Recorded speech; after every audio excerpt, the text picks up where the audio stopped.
संसार में ऐसी कौन सी बड़ी शक्ति है जो मृत्यु को भी हरा देती है। प्राचीन समय की बात है, एक गांव के बाहर भगवान शिव का मंदिर था। उसके सामने ही एक बरगद का विशाल पेड़ था। उस पेड़ पर एक चकवा और चकवी रहते थे। वे दोनों रोजाना भगवान शिव की पूजा पाठ किया करते थे और उनकी भक्ति में लीन रहते थे। एक दिन चकवी ने चकवा से पूछा, हे स्वामी, मेरे मन में कई दिनों से 3 प्रश्न उठ रहे हैं। आज मैं तुमसे इन तीनों प्रश्नों के उत्तर जानना चाहती हूँ। मेरा पहला प्रश्न है, इस संसार में सबसे बड़ी शक्ति कौन सी है जो मृत्यु को भी हरा सकती है। मेरा दूसरा प्रश्न है, सबसे बड़ा दान क्या है। और मेरा तीसरा प्रश्न, ये सबसे बड़ा धर्म क्या है। फिर चकवी की बात सुनकर चकवा कहने लगा, हे प्रिय, मैं तुम्हें मेरी प्रत्यक्ष देखी हुई एक घटना सुनाता हूँ। उस घटना को सुनने के बाद तुम्हारे तीनों प्रश्नों के उत्तर तुम्हें मिल जाएंगे। एक कृष्णापुर नाम का एक शहर था। उस शहर में एक ठाकुर रहता था जो एक सावंत के उच्च पद पर नियुक्त था। उस ठाकुर का एक लड़का था जिसका नाम धर्मवीर था। एक दिन धर्मवीर भ्रमण करने के लिए घर से घोड़ा लेकर निकला। घूमते घूमते धर्मवीर को प्यास लगने लगी। थोड़ा चलने पर उसे एक पानी की प्याऊ दिखाई दी। फिर उसने वहाँ जाकर पानी पिया और अपने घोड़े को भी पानी पिलाया। थोड़ी देर वहाँ बैठकर विश्राम किया। विश्राम करते हुए धर्मवीर ने देखा कि वहाँ बहुत से यात्री आ रहे थे और जा रहे थे और पानी पीने के बाद बड़ा आशीर्वाद दे रहे थे। वह यात्री कह रहे थे, बहुत ही अच्छा काम कर रखा है यह पानी पिलाने वाला। पानी पिलाने वाले को भगवान हमेशा प्रसन्न रखे। यह आशीर्वाद राहगीर देते जा रहे थे। इस बात को धर्मवीर सुन रहा था। धर्मवीर सोचने लगा कि मैं प्याऊ खोलूंगा और वहाँ मैं हर राहगीर को पानी पिलाऊंगा।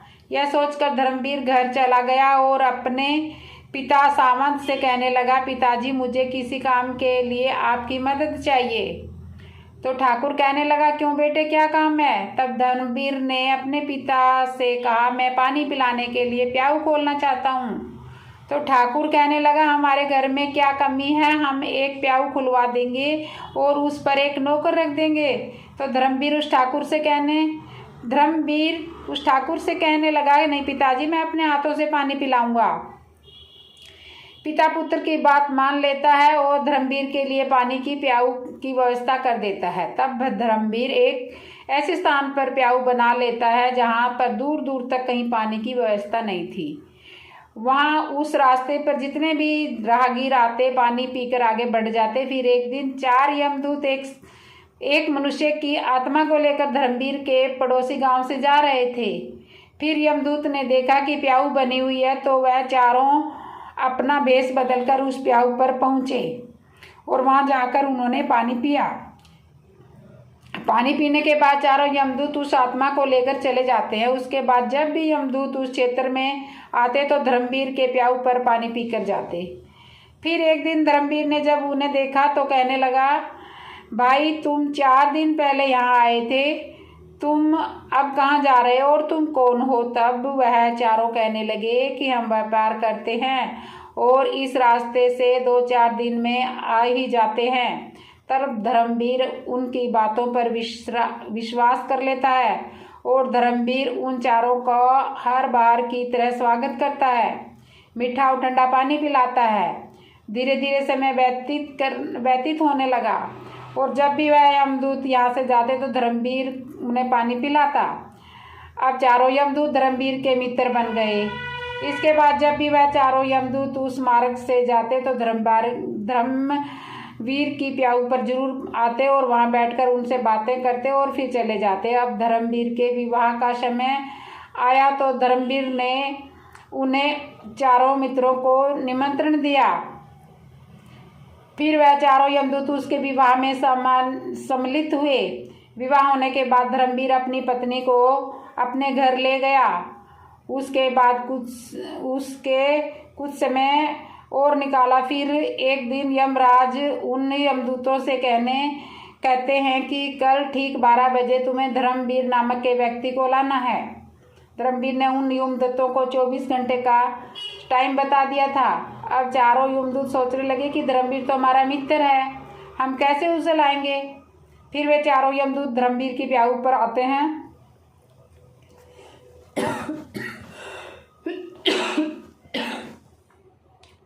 जहाँ धर्मवीर पानी पिला रहा था, वहाँ जाकर वे चारों यमदूत मनुष्य का रूप धारण करते हैं और धर्मवीर के पास जाकर पानी पीते हैं। पानी पीने के बाद वे चारों रोने लगते हैं।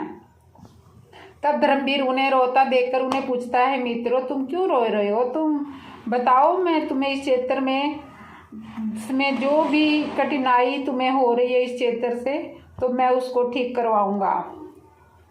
तुम बताओ, मैं इस क्षेत्र में ठाकुर का पुत्र हूँ, अगर तुम्हें किसी ने सताया है तो मैं उसे दंडित जरूर करूँगा। फिर उनमें से कोई जवाब नहीं देता। चारों एक दूसरे को देखने लगते हैं। उनमें से एक छोटे वाला यमदूत सबसे ज़्यादा रो रहा था। धर्मवीर उससे कहता, मुझे बताओ कि तुम क्यों रो रही हो, आखिर क्या हुआ है? फिर वह छोटे वाला यमदूत कहता है कि मित्र क्या बताऊं, हम चारों कोई मनुष्य नहीं हैं, हम चारों यमदूत हैं। जब भी इस क्षेत्र से किसी आत्मा को लेकर जाते थे तो तुम्हारे प्याऊ पर पानी पीने के लिए आ जाते थे और धीरे धीरे तुमसे मित्रता हो गई। यह सुनकर धर्मवीर भयभीत हो गया।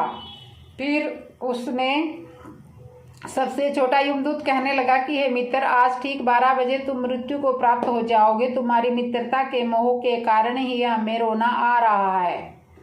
यमराज ने हमें आज्ञा दी है कि मैं सर्प बनकर तुम्हें सिर पर डसूंगा और यह जो 3 बड़े भाई हैं वह तुम्हारे प्राणों को लेकर चले जाएंगे। फिर धर्मवीर कहने लगा, मित्र, जब मेरी मृत्यु का समय आ ही चुका है तो तुम्हारे रोने से क्या लाभ है?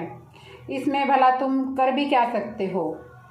मैं मृत्यु से नहीं डरता, मैं तुम्हारे साथ चलने के लिए तैयार हूँ। फिर छोटा यमदूत कहता है कि हे मित्र, सबसे ज़्यादा स्नेह तुमसे मैं ही करता हूँ, परंतु क्या मैं सहयोगवश तुम्हें यह जिम्मेदारी मिली है, मैं तुम्हें डसूंगा और तुम्हारी मृत्यु मेरे ही हाथों से होगी। तब धर्मवीर कहने लगा, ठीक है मित्र, कोई बात नहीं, जो यहाँ आया है उसे एक ना एक दिन तो जाना ही पड़ेगा, मृत्यु को कोई टाल नहीं सकता। फिर वह छोटा यमदूत कहता है, देखो धर्मवीर, ठीक 12 बजे से 10 मिनट पहले हम चारों यमदूत तुम्हारे घर की सीढ़ियों पर बैठ जाएंगे और 10 मिनट बाद तुम्हें ले जाएंगे। इतना कहकर वे चारों यमदूत अदृश्य हो गए। अब धर्मवीर फिर थोड़ा सा घबराया, अपने घर को चल दिया। अब उसने रात को यह बात अपनी पत्नी को नहीं बताई और इंतजार करने के लिए कब 12 बजेंगे। और 12 बजने का समय नज़दीक आया तो वह छोटा यमदूत सर्प का रूप धारण कर लेता है और सीढ़ियों पर जाकर बैठ जाता है। इधर धर्मवीर मन में विचार कर रहा था कि मैं थोड़ी देर में मरने वाला हूँ और मेरी नई नवेली पत्नी है, तो क्यों ना थोड़ी देर मैं अपनी पत्नी से बातें कर लूँ। और यह सोचकर वह ऊपर के कमरे में जाने लगता है। तब उसे ऊपर जाने के लिए सीढ़ियों से होकर जाना था जिन पर वह सर्प बैठा हुआ था। तब धर्मवीर ने सर्प को बैठे हुए देखा तो धर्मवीर उसे पहचान गया और उससे कहने लगा, हे मित्र, तुम मुझे डस लो, मैं कहीं नहीं जा रहा हूँ। तभी सर्प कहता है, मित्र, मैं तुझे जरूर डस लूँगा, पर जब 12 बजने में 10 मिनट शेष रहेंगे तभी मैं डसूंगा। जब सर्प और धर्मवीर आपस में बातें कर रहे थे तो धर्मवीर की पत्नी ने उन्हें देख रही थी और उनकी बातें सुन रही थी। धर्मवीर की पत्नी एक पवित्रता स्त्री थी। उसका पति व्रत धर्म उजागर हो गया और वह ईश्वर से प्रार्थना करने लगी, हे ईश्वर, मेरे विवाह को अभी 10 दिन का समय भी नहीं हुआ है और यह क्या घटित होने जा रहा है कि चकवा कहता है, हे चकवी, यह एक राजपुत्र की पुत्र वधू थी। वह 36 प्रकार के व्यंजन भोजन में बनाई हुई थी। और फिर चकवा चकवी से कहता है, उस शहर में एक बहुत ही गरीब व्यक्ति रहता है और उस गरीब व्यक्ति की एक लड़की थी जो महीने की गर्भवती विधवा थी। वह अपने गरीब पिता के घर में रहती है, क्योंकि उसके ससुराल में उसके पति के मरने के बाद उसका कोई सहारा नहीं था। और जिस दिन धर्मवीर को यह सर्प डसने वाला था, उसी दिन उस लड़की के गर्भ से एक नवजात शिशु पैदा हुआ था। वह लड़की जिसका प्रसव हुआ था, उसे बहुत जोर से भूख लगने लगी, तो वह लड़की अपने माता पिता से कहने लगी, मुझे बहुत तेज भूख लग रही है, मुझे कुछ खाने के लिए चाहिए। तो पिता कहने लगा, बेटी मेरे पास खाने के लिए तो कुछ भी नहीं है, मैं तुम्हें भला क्या दे सकता हूँ। ऐसे में वह लड़की बोली, यदि तुम मुझे खाने को नहीं दोगे तो यह जो बच्चा मेरे गर्भ से पैदा हुआ है, मैं इसे ही खा जाऊंगी। फिर चकवा कहता है, हे चकवी, प्रसूति के समय की भूख बहुत ही तेज होती है। जब उस गरीब व्यक्ति ने यह बात लड़की के मुंह से सुनी कि मैं इस बच्चे को ही खा जाऊंगी, तो वह पिता कहने लगा कि बेटी तुम रुको, मैं जाता हूँ, अगर कोई कुछ देगा तो वह खाने के लिए आवश्यक लेकर आऊँगा। उस लड़की का पिता भिक्षा मांगने के लिए चला जा रहा था, तो उसे रास्ते में जो दरवाज़ा बंद देखता वही दरवाज़ा बंद कर लेता। इस प्रकार चलते हुए व्यक्ति उसी ठाकुर के महल के पास आया, जहाँ पर धर्मवीर से काल सर्प बनकर बातें कर रहा था, और उसकी पत्नी छत से उसे देख रही थी और ईश्वर से प्रार्थना कर रही थी। तब ही वह मांगने वाला आवाज़ लगाता है, मुझे कोई भोजन दे दीजिए, मेरी लड़की को प्रसव हुआ है, उसने एक नवजात शिशु को जन्म दिया है और मेरे पास उसको खिलाने के लिए कुछ भी नहीं है। वह नवजात शिशु को ही खाने वाली है। जब यह बात धर्मवीर की पत्नी ने सुनी, तो वह सोचने लगी कि कुछ समय बाद मेरा पति मर जाएगा और मैं विधवा हो जाऊंगी और मुझे अपने पति के साथ सती होना पड़ेगा, तो यह भोजन किस काम आएगा जो मैंने बनाया है। इस भोजन को मैं इस भिखारी को दे देती हूँ। फिर उसने यह भोजन उस भिखारी को दे दिया। तब भोजन को लेने के बाद वह गरीब व्यक्ति वापस अपने घर चला जाता है। और जब धर्मवीर और सांप बातें कर रहे थे, तब वह गरीब आदमी वहाँ जाकर भोजन को अपनी लड़की को खिला देता है। 36 प्रकार के व्यंजनों को उस लड़की ने जी भर कर खा लिया, तो पूछने लगी कि पिताजी, आज इतना अच्छा भोजन किसने दिया है। तब उसके पिता ने कहा, हमारे गांव में ठाकुर साहब की जो पुत्र वधू है, जिसका विवाह भी कुछ ही दिन पहले हुआ था, उसने ही मुझे यह भोजन दिया है। तो वो लड़की कहने लगी, हे भगवान, उसका सुहाग अमर रहे। उस लड़की के आत्मा से आशीष दिया कि उस औरत का सुहाग अमर रहे। फिर भगवान विष्णु का सिंहासन हिल गया। उन्होंने नारद मुनि को बुलाया और कहा कि मृत्युलोक में देख कर आओ, मेरे किसी भक्त पर कुछ संकट है जिसकी वजह से मेरा सिंहासन हिल रहा है। तब नारद मुनि भगवान विष्णु की आज्ञा अनुसार देखते हैं कि भगवान विष्णु का सिंहासन क्यों हिल रहा है।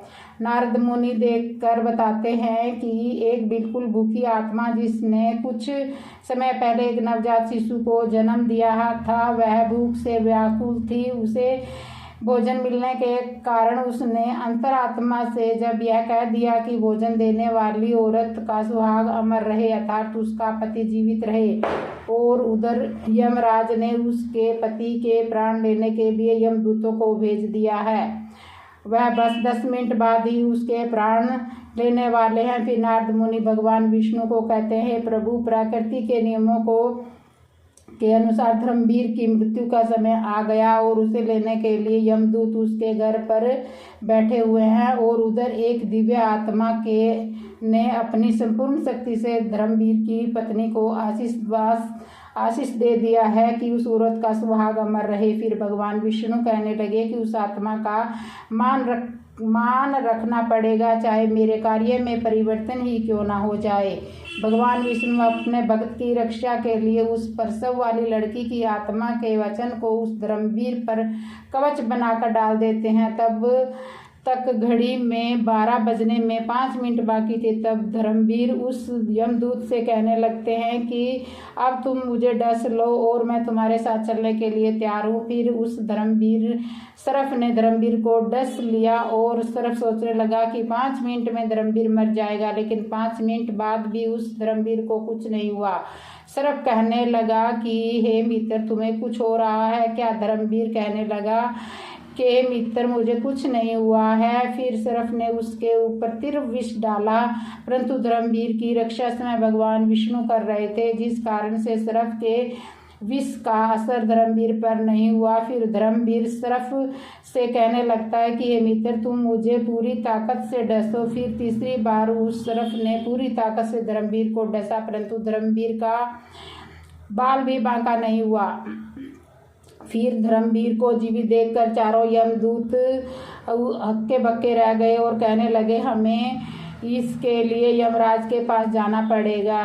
फिर वह चारों यमराज के पास पहुंच गए और यमराज से कहने लगे कि हे यमराज, हमने बहुत प्रयास किया, परंतु उस धर्मवीर नामक व्यक्ति पर कोई जहर का कोई असर नहीं हुआ। फिर यमराज ने अपनी दिव्य दृष्टि से देखा, उस धर्मवीर के शरीर से 3 जगह से रक्त बह रहा है, लेकिन धर्मवीर को कुछ भी नहीं हुआ। तभी यमराज भगवान विष्णु के पास पहुंच जाते हैं और कहते हैं, हे प्रभु, मैं अपने पद से इस्तीफा देना चाहता हूँ। भगवान विष्णु कहने लगे, क्यों, क्या हुआ?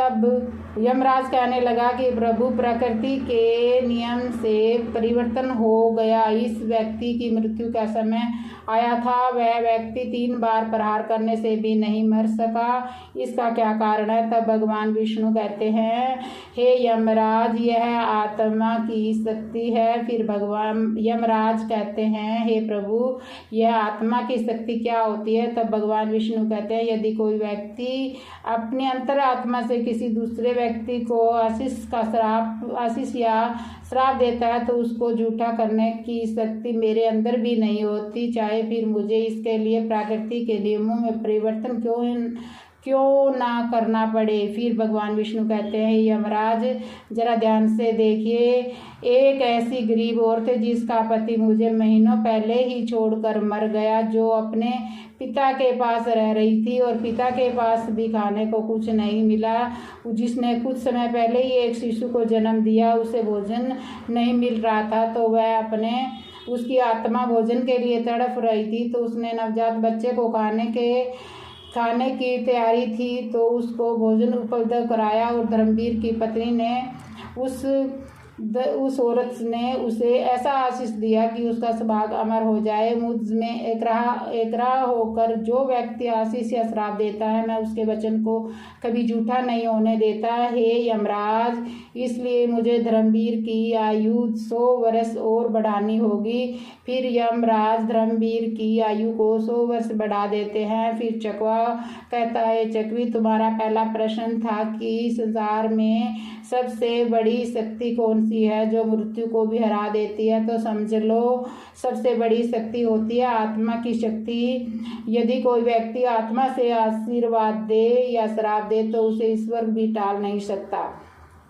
तुम्हारा दूसरा प्रश्न था कि सबसे बड़ा दान क्या है? तो समझ लो, हमें अन्न का दान करना चाहिए। अन्न का दान सबसे बड़ा दान होता है। भूखे को भोजन कराना सबसे बड़ा दान होता है। तुम्हारा तीसरा प्रश्न था कि सबसे बड़ा धर्म क्या है? तो समझ लो, जहाँ जिस चीज़ की आवश्यकता हो उस स्थान पर दिया गया दान सबसे बड़ा धर्म होता है। सबसे बड़ा कोई धर्म नहीं होता। जहाँ आवश्यकता है वहाँ आप दान दीजिए, उस समय उससे बड़ा कोई धर्म नहीं होता है। जहाँ पर आवश्यकता नहीं है वहाँ उस समय आप दान कर रहे हो तो वह दान बड़ा नहीं होता और फलीभूत नहीं होता। बिना आवश्यकता के आपको लाखों रुपए का दान भी बेकार चला जाएगा। जय श्री विष्णुदेव जी महाराज की जय। तो दोस्तों कैसी लगी है मेरी वीडियो, कमेंट में बताना कैसे लगी ये कहानी। और जिसने भी मेरे चैनल को सब्सक्राइब नहीं किया, सब्सक्राइब करना, लाइक करना, कमेंट करना और बेल आइकन बटन तो ज़रूर दबा लेना, ताकि आने वाली हर नई वीडियो की नोटिफिकेशन आपको मिले और आप ऐसे ही मेरे चैनल पे सुंदर सुंदर वीडियो सुन सके। बोलो विष्णु भगवान की जय, विष्णु भगवान की जय।